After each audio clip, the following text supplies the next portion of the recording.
எல்லார் வீட்லயும் தாத்தா பேரன் சண்டை, தலைமுறை இடைவெளி பிரச்சனைன்னு ஏதாவது இருக்கும்.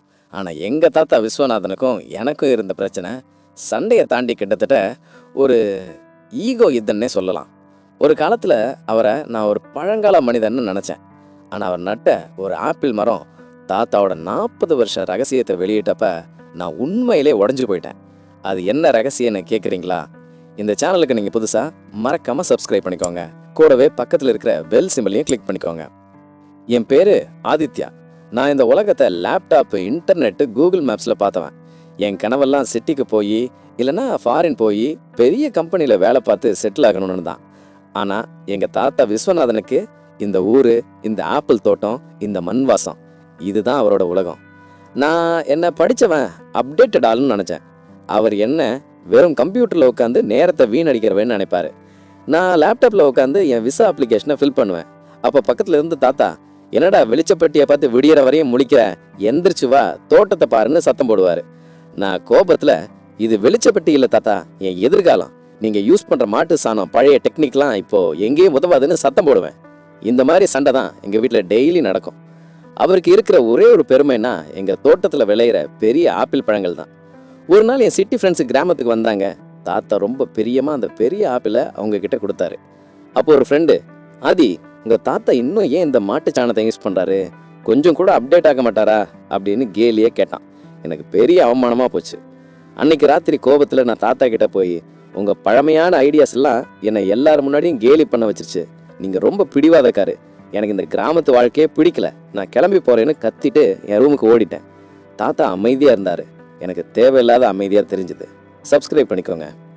அந்த சண்டைக்கு பிறகு தாத்தா முகம் கொடுத்து பேசல. நானும் தனிமையிலேயே இருந்தேன். எனக்கு ரொம்ப குற்ற உணர்ச்சியாக இருந்தது.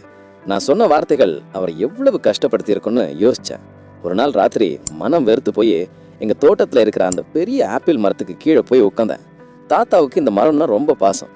அப்போதான் லேசாக மண்ணில் புதைஞ்சிருந்த ஒரு சின்ன குடத்திலிருந்து ஒரு பழைய மஞ்சள் நிற நோட் புக்கு என் கையில் கிடச்சிது. தூசி தட்டி பார்த்தா அது தாத்தாவோட டைரி. நான் ஆர்வமாக அதை திறந்து படிக்க ஆரம்பித்தேன். பக்கத்தை பார்த்ததும் நான் நினைச்ச தாத்தா இல்லைன்னு தெரிஞ்சுது. அவர் எழுதியிருந்தாரு, எனக்கு பயங்கர ஆசை, சிட்டிக்கு போய் சாஃப்ட்வேர் படிக்கணும், லதாவுக்காக. லதா என்னோட பாட்டி. என்னது, தாத்தா சாஃப்ட்வேரா, லதாவா? எனக்கு அதிர்ச்சியாக இருந்தது. உள்ள படிக்க படிக்க தான் தெரிஞ்சுது, தாத்தாவும் ஒரு காலத்தில் என்ன மாதிரியே பெரிய கனவுகள் கண்டிருக்கிறாரு. அவரும் சிட்டிக்கு போகணும்னு, வெளிநாட்டுக்கு போகணும்னு ஆசைப்பட்டிருக்கிறாரு. லதாவை காதலிச்சிருக்கிறாரு. பாட்டி ஒரு கவிதை எழுதியிருந்தாங்க, இந்த மரத்தில் காய்க்கிற ஒவ்வொரு ஆப்பிளும் என் விஸ்வாவுக்கு காத்திருக்கும், என் காதலின் சின்னம். அப்போ எனக்கு தெரிஞ்சது, தாத்தாவுக்கும் லவ், ட்ரீமு, ஃபியூச்சர்னு எல்லாமே இருந்திருக்கு. ஆனால் திடீர்னு ஊரில் வந்த ஒரு பெரிய வெள்ளம் எங்கள் குடும்பத்தையும் நிலத்தையும் நாசமாக்கிடுச்சு. தாத்தாவோட அப்பா ரொம்ப கஷ்டப்பட தாத்தாவுக்கு 2 சாய்ஸ். ஒன்று கனவுக்காக சிட்டிக்கு போகுது, இன்னொன்று குடும்பத்துக்காக கிராமத்திலேயே இருப்பது. டைரியை படித்தப்போ என் கண்ணு கலங்கிடுச்சு. தாத்தா தன் கனவை, காதலை உதறிட்டு குடும்பத்துக்காக, இந்த மண்ணுக்காக இங்கேயே இருக்க முடிவெடுத்திருக்கிறாரு. அவர் எழுதியிருந்தாரு, என் கனவை இந்த ஆப்பிள் மரத்துக்கு அடியில் புதைச்சி வச்சுட்டு இந்த மண்ணை வாழ வைக்கிறேன், என் பேரன் யாராவது என் கனவை தொடரட்டும். அந்த டைரியை படித்த அன்னைக்கு தாத்தா மேலே இருந்த எல்லா கோபமும் எரிச்சலும் போயிருச்சு. தாத்தா நம்மளை விடவும் அட்வான்ஸ்டுன்னு புரிஞ்சு போச்சு. நான் டைரியை திரும்பவும் அதே இடத்துல வச்சுட்டேன். தாத்தா கிட்ட எதையும் சொல்லலை. ஆனால் அந்த வருஷம் எங்கள் தோட்டத்தில் ஆப்பிள் பழங்கள் சரியாக காய்க்கலை. மண்ணில் ஏதோ பிரச்சனை. தாத்தா ரொம்பவே மனம் முடிஞ்சு போயிட்டாரு. அவர் அமைதியாக இருந்தார். அவர் உடம்பு சரியில்லாத மாதிரி இருந்தது. தாத்தாவோட வாழ்க்கை இந்த ஆப்பிள் மரம் தான். அந்த மரம் பட்டு போகிறத பார்த்துட்டு என்னால் சும்மா இருக்க முடியல. என் லேப்டாப்பில் விசா அப்ளிகேஷனை மூடிட்டு மண் பரிசோதனை, பூச்சி தாக்குதல்னு தேட ஆரம்பித்தேன். நான் டெக்னாலஜி கற்றுக்கிட்டது வெளிநாட்டுக்கு போகிறதுக்காக இல்லை, என்னோட தாத்தாவோட இந்த மண்ணை காப்பாற்ற தான். என் ஆன்லைன் சம்பளத்தில் ஒரு சின்ன சாயில் டெஸ்டிங் கிட்ட ஆர்டர் பண்ணி தாத்தாவுக்கு தெரியாமல் மண்ணை பரிசோதித்தேன். பூச்சி தாக்குதல் தான் காரணம்னு கண்டுபிடிச்சேன். நான் தைரியத்தை வரவழைச்சு தாத்தா கிட்ட போனேன். தாத்தா, ஒரு பூச்சி பிரச்சனை இருக்குது, அதை ஆன்லைனில் ஆர்டர் பண்ண ஒரு மருந்தால் சரி பண்ணலாம் அப்படின்னு சொன்னேன்.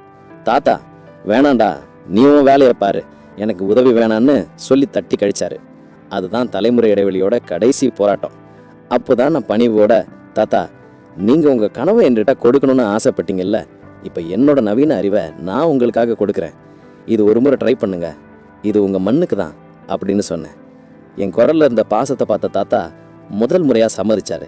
இந்த கதை உங்களுக்கு பிடிச்சிருந்தா ஒரு லைக் கொடுங்க, நான் ஆர்டர் பண்ண நவீன மருந்து வேலை செஞ்சிச்சு. ஆப்பிள் மரம் புதுசாக துளிர்த்தது. தாத்தாவும் நானும் அவ்வளவு சந்தோஷமாக இருந்தோம். அப்போ தான் எங்கள் தோட்டத்துக்கு ஒரு பெரிய ஆப்பிள் பிஸ்னஸ் ஆர்டர் வந்தது. ஆனால் அதை சிட்டியில் மார்க்கெட்டிங் பண்ணுறதுல தாத்தாவுக்கு குழப்பம்.